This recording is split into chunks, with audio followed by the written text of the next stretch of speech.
इंसार। ये हमने CRPC की जो सीरीज़ शुरू की थी आज उसका डे 4 है और हमने चैप्टर 3 पढ़े हैं। चैप्टर 3 में क्या है? चैप्टर 3 है description of offences cognisable by each code. ये हमारे पास आ रहा है सेक्शन 28 से लेकर 30 तक। फिर हमारे पास आ रहा है sentences which may be pass with the code of various classes, ये 31 से 35 तक। फिर हमारे पास आ रही है ऑर्डिनरी एंड एडिशनल पावर्स, ये हमारे पास 36 से लेकर 38 तक है। और उसके बाद हमारे पास आ रही है conferment continuous and the cancellation of powers, ये हमारे पास 39 से लेकर 41 तक आ रही है सेक्शन। ठीक हो गया। ये आज हमने पढ़ने हैं 28 से लेके 41 तक के सेक्शंस, जो कि चैप्टर 3 है हमारे पास CRPC का। जब हम 28 देखें तो 28 में क्या लिखा है? सेक्शन 28 में लिखा हुआ है offences under the penal code. 29 पे लिखा हुआ है offences under other laws. 29A omitted हो चुका है और 29B है jurisdiction in case of juvenile. 30 आ रहा है, 30 में offences not punishable with death. जब हम 31 पे जाते हैं, 31 पे है sentences which high court and session जजेस में पास। 32 आ रहा है, 32 में है सेंटेंसेस विच में मैजिस्ट्रेट पास, विच मैजिस्ट्रेट में पास। 33 आ रहा है, 33 में power of magistrate to sentence to imprisonment in default of fine proviso as to certain cases. 34 आ रहा है, higher power of certain magistrate. 35 आ रहा है, 35 में लिखा हुआ है sentence in cases of conviction of several offenses at one trial maximum term of punishment। उसके बाद हमारे पास आ रहा है ordinary and additional powers। हमारे पास सेक्शन 36 है, 36 देखें तो उस पर लिखा हुआ है ऑर्डनरी पावर्स ऑफ मैजिस्ट्रेट। 37 में additional power of conferrable on magistrate. उसके बाद हमारे पास आ रही है 39 पे हमारे पास है मोड ऑफ कन्फरिंग पावर्स। 40 पे power of officers appointed. 41 with withdraw of powers. ये आज हम पढ़ेंगे चैप्टर 3 सेक्शन 28 से 41 तक। Section 28 offences under the penal code PPC। इस सेक्शन में बताया गया है कि अगर कोई ऑफेंस पाकिस्तान पीनल कोड के अंडर कमिट किया गया है तो उसका ट्रायल किस कोर्ट में होगा। ठीक हो गया। सेक्शन 28 हमें क्लेरिफाई करता है कि पाकिस्तान पीनल कोड के अंडर जो ऑफेंसेस हैं उनका ट्रायल के जुरिसडिक्शन स्पेसिफिक कोर्ट को दी गई है। ठीक हो गया। अगर ऑफेंसेस माइनर हैं, अगर माइनर हैं तो क्या होगा? अगर माइनर हैं तो उसका ट्रायल मैजिस्ट्रेट कोर्ट में होगा। माइनर के केस में कहाँ जा रही है? मैजिस्ट्रेट कोर्ट में। और अगर मेजर हैं जैसा मर्डर या डकैती तो उसका सेशन कोर्ट में या फिर हायर कोर्ट्स में सुना जाएगा। ठीक हो गया। इसमें हमने सेक्शन 28 में ये पढ़ा है offences under the Pakistan penal code. इस पे हम जब केस लॉज देख रहे हैं तो इस पे Nazir Ahmad versus state PLD 2000 SC 538। ठीक है। कौन सा केस लॉ है? Nazir Ahmad versus state PLD 2000 SC 538। इसमें क्या है?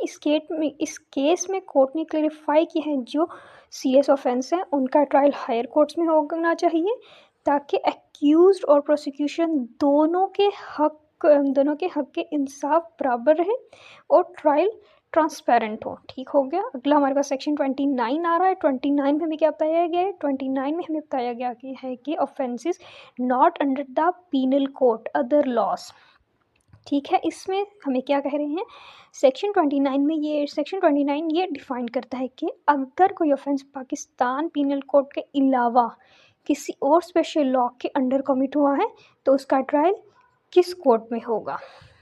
ये सेक्शन उन ऑफेंसेस का जिक्र कर रहा है जो पाकिस्तान पीनल कोड के अंडर नहीं आते। ठीक हो गया। जो पाकिस्तान पीनल कोड के अंडर नहीं आते लेकिन किसी और स्पेशल लॉ के अंडर हैं जैसा एंटी नैर्कोटिक्स लॉ या एंटी टेररिज्म लॉस। ठीक हो गया। इन केसेस में स्पेशल जुरिसडिक्शन देखनी होती है और इनका ट्रायल उस कोर्ट में होता है जो स्पेसिफिकली इन लॉस के लिए बनाए गए हैं। ठीक हो गया। इसके बाद इसका केस लॉ हम देखेंगे। इसका केस लॉ है Jamil Ahmed versus state PLD 2012 Karachi 45। इसमें क्या होता है? इस केस में ये डिसाइड किया गया है कि जो स्पेशल लॉज के अंडर ऑफेंसेस हैं उनका ट्रायल उन्हीं स्पेशल कोर्ट्स में होना चाहिए ताकि स्पीडी और टारगेटेड जस्टिस डिलीवर किया जा सके। ठीक हो गया। अब इसमें हम जो 29 पढ़ा, अब इसमें 29B आ रहा है। ठीक हो गया। 29B में क्या लिखा हुआ है? Jurisdiction in case of the juvenile. इसमें क्या है, ये सेक्शन स्पेसिफाई करता है कि अगर एक्यूज एक माइनर मतलब जुवेनाइल मतलब माइनर है तो उसका ट्रायल किस कोर्ट में और किस तरीके से होगा। ठीक हो गया। अगर कोई जुवेनाइल यानी माइनर जो कि 18 साल से छोटा होता है, ठीक है, किसी ऑफेंस में इन्वॉल्व है तो उसकी ट्रायल अडल्ट एक्यूज के साथ नहीं होगी। ठीक हो गया। अडल्ट एक्यूज के साथ उसकी ट्रायल नहीं होगी। इसके लिए स्पेशल जुवेनाइल कोर्ट्स होती हैं जो माइनर ऑफेंडर्स के केसेस को हैंडल करती हैं। ठीक हो गया। उसके बाद जब हम इसका केस लॉ देखेंगे तो वो क्या है, इसका केस लॉ है Mohammad Shahbaz versus the state PLD 2013 Lahore 340। इसमें क्या है, इस केस में कोर्ट ने डिसाइड किया कि अगर एक्यूज माइनर है तो उसका ट्रायल जुवेनाइल कोर्ट में होना चाहिए। ठीक है। और उसे अडल्ट ऑफेंडर्स के साथ ट्रीट नहीं किया जा सकता। ठीक हो गया। उन दोनों में फ़र्क होगा, अडल्ट में और माइनर में। उसके बाद हमारे पास सेक्शन 30 आ रहा है। सेक्शन 30 की क्या हेडिंग है? Offences not punishable with death.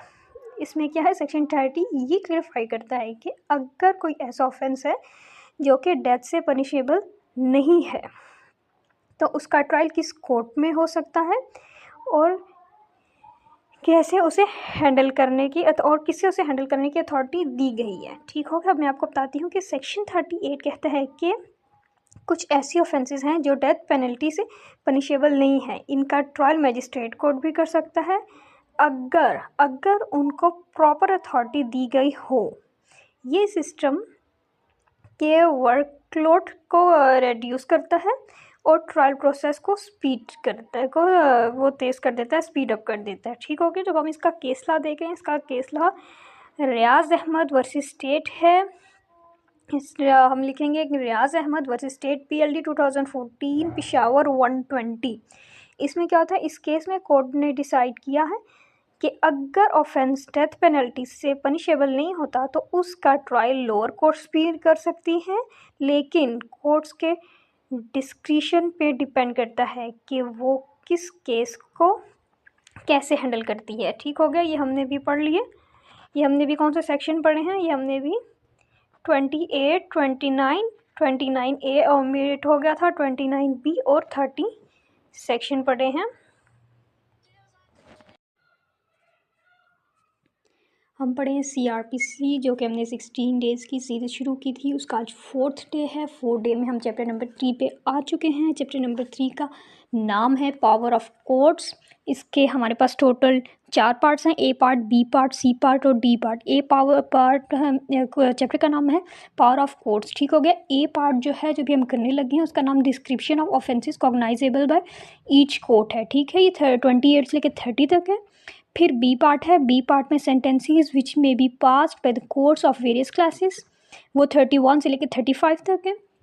फिर हमारे पास सी पार्ट है। सी है ऑर्डिनरी एंड एडिशनल पार्ट्स जो कि 36 से लेकर 38 तक है और इसमें 38 ओमिटेड हो चुका है।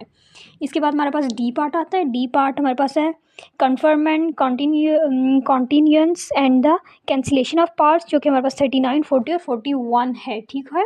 अब हम जब देखने जा रहे हैं सेक्शन नंबर 31 से लेकर सेक्शन नंबर 35 तक, तो इस पर हम क्या देखेंगे? सबसे पहले सेक्शन नंबर 31 देखेंगे। सेक्शन 31 है sentences which high court and session जजेस में पास। वो क्या है? इस पे हमें जो हमने जो बुक दी हुई है, बेयर एक्ट दिया हुआ है, इस पे में बताया गया है कि ये सेक्शन स्पेसिफाई करता है कि हाई कोर्ट्स या सेशन जज किस टाइप के सेंटेंसेस पास कर सकती हैं। अब मैं आपको एक बात एक्सप्लेन करूं आपको समझाने के लिए, तो मैं आपको बताऊंगी कि सेक्शन 31 के मुताबिक हाई कोर्ट और सेशन जज को ये अथॉरिटी है कि वो किसी भी मतलब कोई भी टाइप का सेंटेंस पास कर सकती हैं, चाहे वो डेथ पेनल्टी में हो, इम्प्रिजमेंट फॉर लाइफ हो या किसी भी एक्सटेंट तक की पनिशमेंट हो सकती है। ठीक है। लेकिन क्या शर्त आ गई? लेकिन ये भी कहा गया है कि किसी सेशन जज की डेथ सेंटेंस अगर अपीलेबल है, क्या है, अब हमारे पास कंडीशन क्या है, अगर अपीलेबल है तो वो हाई कोर्ट को रिव्यू के बगैर इन्फोर्स नहीं हो सकती। फिर वो रिव्यू क्या है, हाई कोर्ट में, किस शर्त क्या है, अपीलेबल है तो। ठीक, इसके बाद अगर हम इसका जब केस लॉ देखेंगे, हमारे पास केस लॉ है state versus Aligul PLD 2003 SC 468 हमारे पास केस लॉ में जो इसका केस आ रहा है सेक्शन नंबर 31 का, CRPC के सेक्शन 31 का जो मेरे पास केस लॉ का केस आ रहा है वो है state versus Aligul PLD 2003 SC 468। इसमें कोर्ट ने ये एम्फेसाइज किया है कि डेथ पेनल्टी इम्पोज करने से पहले हाई कोर्ट के रिव्यू ज़रूरी है ताकि किसी गलत फैसले के चांस ना रहें। ठीक, अब हम अगले सेक्शन पे आते हैं 32। हमने 31 पढ़ लिया, आपको समझ आ गया होगा।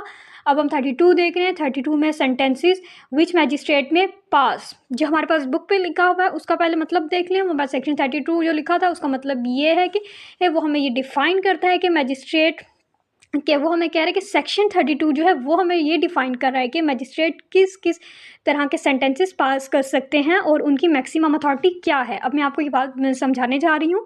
ये क्या है, इस सेक्शन के तहत कहा गया कि मजिस्ट्रेट के पास लिमिटेड सेंटेंसिंग पावर है जो उनके रैंक पे डिपेंड करता है। ठीक हो गया, मजिस्ट्रेट के पास जो पावर है वो डिपेंड हो रही है उसके रैंक पे। ठीक है, और उसके रैंक हम देख रहे हैं first class magistrate, second class magistrate और थर्ड क्लास मजिस्ट्रेट को अलग अलग पावर दी गई है। 3 क्लास के मजिस्ट्रेट हैं और उनकी पावर भी अलग है, जैसे इम्प्रीजमेंट और फाइन की ड्यूरेशन और अमाउंट उनके रैंक के हिसाब से है। ठीक हो गया, क्या इम्प्रीजमेंट और फाइन की ड्यूरेशन और अमाउंट ये सब किसके हिसाब से है, मजिस्ट्रेट के हिसाब से है। उसके बाद हम जब इसका केस लॉ देखेंगे, केस लॉ हमारे पास मोहम्मद असलम वर्सेस स्टेट है। इसका मोहम्मद केस लॉ का इसका केस है Mohammad Aslam versus the state PLD 2015 Lahore 324। ये हमारे पास किसका है, सेक्शन 32 का केस लॉ का case Mohammad Aslam versus state PLD 2015 Lahore 324। इसमें कोर्ट ने मजिस्ट्रेट की सेंटेंसिंग पावर की रिस्ट्रिक्ट करते हुए कहा है कि मजिस्ट्रेट अपनी अथॉरिटी के ओवरस्टेप नहीं कर सकती और उनको सिर्फ अपनी जुरिस्डिक्शन के हिसाब से ही सेंटेंस देना चाहिए। ठीक हो गया, अब हम सेक्शन 33 पे आ रहे हैं। सेक्शन 33 में क्या कर रहा है, सेक्शन 33 में power of magistrate to pass a sentence of imprisonment in default of fine कह रहा है। ठीक, अब हम जब बुक में जब बेयर एक्ट में देखेंगे जो लाइन लिखी है वो ये है, सेक्शन 33 ये अलाउ करता है कि मजिस्ट्रेट किसी फाइन के डिफ़ॉल्ट पर इम्प्रिजमेंट के ऑर्डर भी पास कर सकता है। ठीक हो गया, जब मैं आपको ये बात बताऊं तो इसमें क्या है वो ये है कि अगर किसी एक्यूज़ को फ़ाइन इम्पोज किया गया है और वो इस फ़ाइन को पे नहीं कर सकता, ठीक है, फ़ाइन है उस पर, इम्पोज है उस पर फ़ाइन, पर वो उसको पे ही नहीं कर सकता, तो क्या होता है, तो मैजिस्ट्रेट को ये पावर दी गई है। तो ये पावर किसको दी गई है, मैजिस्ट्रेट को ये पावर दी गई है कि वो फ़ाइन के बदले में इम्प्रीजमेंट दे सके। ठीक हो गया, फ़ाइन के बदले इम्प्रीजमेंट दे सके, कौन दे सके, मैजिस्ट्रेट। इसकी ड्यूरेशन मैजिस्ट्रेट की रैंक और ऑफेंस के नेचर के पे डिपेंड करता है। ये हमने ऊपर भी पढ़ लिया कि 3 क्लास का मजिस्ट्रेट है उसके हिसाब से उनको मिलेगी। अब जब हम इसका केस लॉ देखें, सेक्शन 33 का हम केस लॉ देखने जा रहे हैं। केस लॉ हमारे पास आ रहा है case Faheem Ahmed versus state PLD 2008 Karachi 289। इसमें क्या है, इस केस में कोर्ट ने डिसाइड किया है कि अगर एक्यूज फाइन पे नहीं करता तो मैजिस्ट्रेट इम्प्रीजमेंट ऑर्डर कर सकते हैं, लेकिन इसमें शर्त आ गई, लेकिन इम्प्रीजमेंट के पीरियड ऑफेंस की सेवरिटी के मुताबिक फिक्स होनी चाहिए। अब हम जब सेक्शन 34 पे आ रहे हैं, सेक्शन 34 आप देखें हेडिंग लिखी हुई है higher power of magistrate under special circumstances. अब जो हम लोगों ने जो पढ़ना है, जो बेयर एक्ट पे लिखा हुआ है, वो क्या बात लिखी है, उसमें लिखी है इस सेक्शन में ये कहा गया है कि कुछ स्पेशल सर्कमस्टेंसेस में मैजिस्ट्रेट्स को हायर पावर दी जा सकती हैं जो उनके रेगुलर पावर से ज़्यादा हैं। ठीक हो गया, अब मैं आपको एक बात बताती हूँ, अगर आपको मैं समझाने के लिए बता रही हूँ, अगर किसी एरिया में special law and order situation है, ये एक्स्ट्रा ऑर्डिनरी सर्कमस्टेंसेज हैं। ठीक हो गया, ये कौन सी हैं, ये एक्स्ट्रा ऑर्डिनरी सर्कमस्टेंसेज, तो मैजिस्ट्रेट को टेम्परेरी हाई पावर साइन की जा सकती हैं। किसको, मैजिस्ट्रेट को जो पावर दी जा रही है टेम्परेरी हायर पावर दी जा सकती हैं। क्यों दी जा सकती हैं, ताकि वो सिचुएशन को कंट्रोल कर सकें, या पावर उनको गवर्नमेंट के स्पेशल ऑर्डर्स के थ्रू मिलती हैं। ठीक हो गया, उसके बाद हम क्या कर रहे हैं, केस लॉ देख रहे हैं। केस लॉ हमारे पास क्या, Abdul Sattar versus government of the Sindh PLD 2016 Sindh 311। इसमें क्या है, इस केस में कोर्ट ने ये ऑब्जर्व किया है कि एक्स्ट्रा ऑर्डिनरी पावर मैजिस्ट्रेट्स को टेम्परेरी ये टेम्परेरी बेसिस पे भी मिलती है, टेम्परेरी बेसिस पे ही मिलनी चाहिए और ये गवर्नमेंट के डिस्क्रिशन होनी चाहिए कि वो कब और कितने टाइम के लिए ये पावर असाइन कर रही है। ठीक, उसके बाद हमारे पास सेक्शन नंबर 35 आ रहा है। सेक्शन 35 आप पढ़ें, हमारे पास लिखा हुआ है sentences in case of conviction of the several offences. क्या है सेक्शन 35? सेक्शन 35 डिफाइन करता है कि अगर एक शख्स को एक ही ट्रायल में मल्टीपल ऑफेंसेस के लिए कन्विक्ट किया गया है तो उसे किस तरीके से सेंटेंसिंग मिलेगी। किस तरीके से मिलेगी? अगर एक्यूज ने मल्टीपल ऑफेंसेस कमिट किए हैं और उनका ट्रायल एक ही वक्त में हो रहा है तो उसे हर ऑफेंस के लिए अलग अलग सेंटेंस दी जा सकती है। लेकिन क्या बात होगी? लेकिन कोर्ट ये भी डिसाइड कर सकती है कि ये सेंटेंस एक दूसरे के साथ कॉन्करेंटली चैलेंजेबल है या वो है कंस्ट्रक्टिवली हैं। ठीक हो गया। उसके बाद हम केस लॉ देख रहे हैं। इसमें हमारे पास केस आ रहा है Ejaz Ali versus state PLD 2019 supreme court 418। इस केस में क्या है? इस केस में सुप्रीम कोर्ट ने ये क्लैरिफाई किया है कि अगर एक्यूज मल्टीपल ऑफेंसेस में कन्विक्ट है तो कोर्ट की ये डिस्क्रिप्शन है कि वो सेंटेंस कॉन्करेंट या कॉन्सेक्टिव डिपेंड करता है कि ऑफेंस की नेचर और एक्यूज के कंडक्ट पर। ठीक हो गया। ये हमने सेक्शन 31 से लेकर 35 तक अभी आपको समझा दिया।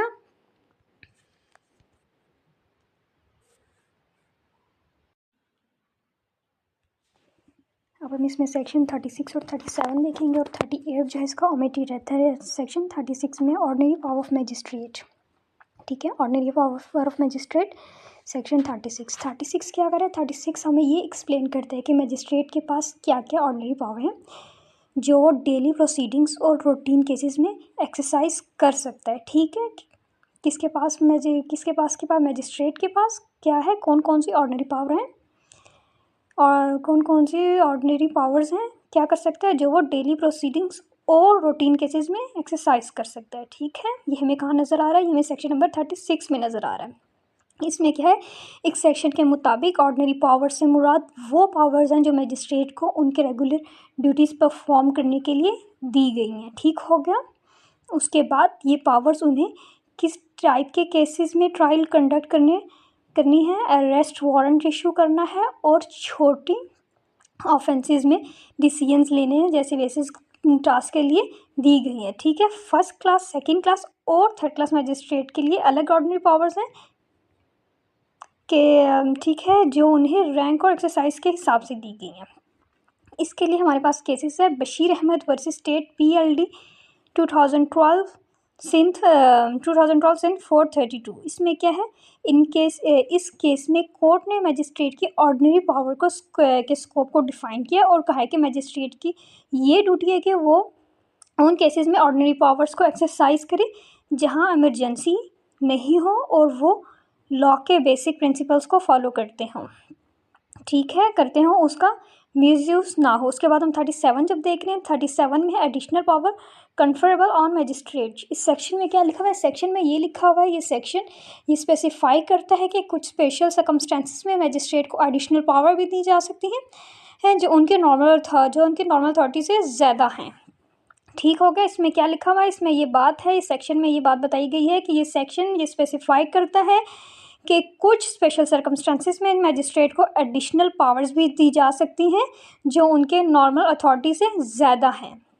आगे हम देख रहे हैं इसमें क्या है, जो बात सेक्शन में इतनी ही बात ही, आगे मैं आपको समझा रही हूँ कि अगर किसी रीजन में special law and order issue है या ये एक्स्ट्रा ऑर्डिनरी सर्कमस्टेंसेस हैं तो गवर्नमेंट के पास ये अथॉरिटी है कि वो मैजिस्ट्रेट्स को एक्स्ट्रा या एडिशनल पावर दे सकती है। ठीक है, ताकि वो एफिशिएंटली लॉ को इन्फोर्स कर सकें। ये पावर्स जो हैं, ये पावर्स टेम्परेरी बेसिस पर दी जाती हैं और सिर्फ तब तक इन्फोर्स रहती हैं जब तक वो स्पेशल कंडीशन है, जैसा कि रियॉर्ड्स इमरजेंसीज या लॉ एंड ऑर्डर सिचुएशन में। ठीक है, उसके बाद हम इसका केस लॉ देख रहे हैं। इसका केस रहा है अहमद रज़ा वर्सेस गवर्नमेंट ऑफ पंजाब। ये हमारा 36 और 37 थे और इसका जो 38 है वो ओमिटेड है।